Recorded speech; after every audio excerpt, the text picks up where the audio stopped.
The Maine coastline vanished into a thick, suffocating fog. Alex stood at the cliff edge, his boots sinking into the saturated, shifting sand. Before him, the lighthouse loomed like a jagged tooth against the dark, featureless sky. Local rumors insisted that anyone crossing the threshold after midnight simply ceased to exist, yet Alex remained motionless, his eyes locked on the lantern room. Maya stepped up beside him, her fingers digging into his arm. Then, the silence shattered. A blinding beam of light erupted from the tower, pulsing 3 times with rhythmic, mechanical precision before snapping back to absolute black. The air grew heavy, charged with static. Maya pointed toward the base of the structure. With a sharp, agonizing metallic groan, the heavy iron door swung inward. It did not reveal a room, but a pitch-black throat of a hallway. A frigid gust of wind rushed out to meet them, carrying the sharp, biting scent of salt and deep-seated decay. Alex took a breath, his lungs burning with the cold, and stepped across the threshold. The darkness swallowed his silhouette instantly.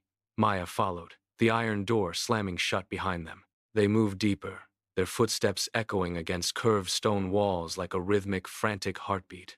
Alex swung his flashlight, but the beam cut through nothing but stagnant, dust-choked air. Suddenly, a shadow darted across the spiral staircase ahead. He whipped the light toward the movement, but the beam hit only empty, rusted iron. From the darkness above, a raspy, distorted voice vibrated through the air, whispering a single command: "Leave, now." They did not stop. They reached the keeper's quarters, where yellowed newspapers lay scattered across the floor like dead, brittle leaves. Alex knelt, his fingers brushing the grit of the floorboards. He picked up a clipping, the paper fragile and damp. The headline from 30 years ago detailed a disappearance in this very tower. He turned the page, and his breath hitched in his throat. The photograph showed a young man standing on this cliff, staring directly into the lens. The man in the picture wore the exact same jacket Alex wore tonight. A deafening crash erupted from the floor above, vibrating through the ceiling beams. Alex dropped the newspaper and sprinted for the stairs. Maya closed behind. He reached the landing and found a section of the wall pushed inward, revealing a narrow, jagged staircase leading deep into the bedrock. They descended. The air grew heavy, thick with the smell of wet earth and ancient stone. Water dripped rhythmically from the ceiling, echoing like a clock counting down. Suddenly, Maya gasped and recoiled, clutching her arm. She pointed to a crate marked with a glowing, etched sigil. The lid slid open with a screech of wood on stone. The crate was empty, yet a low, rhythmic thumping sound emanated from its hollow center. Alex pushed deeper, finding a tunnel carved into the rock. At the far end, 2 pale, glowing eyes blinked in the darkness. They stumbled into a circular chamber lined with antique mirrors.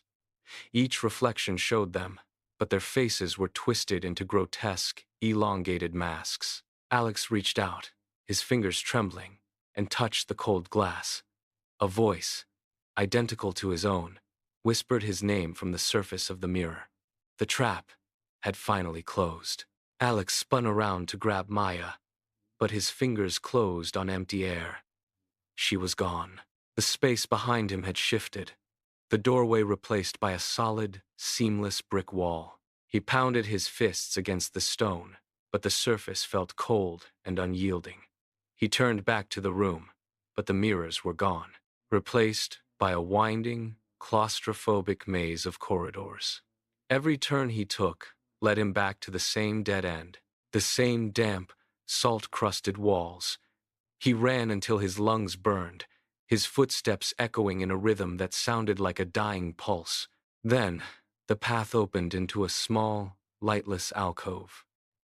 A tall, hooded figure emerged from the shadows, blocking the only exit. Alex stopped, his breath hitching as he spotted a leather-bound diary lying on the floor. He flipped to the final page. The face looking back at him was his own, yet the eyes were hollow, empty pits of shadow. The world turned white, then silent. Alex gasped, his lungs burning with the sudden intake of freezing salt air. He was lying on the wet grass, the ground beneath him hard and unforgiving. Above, the lighthouse stood tall, dark, and utterly abandoned, its windows like sightless eyes staring into the void. He pushed himself up, his limbs shaking with a lingering phantom exhaustion. The storm had vanished, leaving behind a sky stripped of stars and a heavy, unnatural stillness. He reached into his pocket, his fingers brushing against something sharp and cold. He pulled it out, a heavy iron key, its surface etched with the same glowing sigil he had seen in the mirror chamber. The nightmare had not ended. It had only relocated. The cycle was not broken. It was waiting for him to return.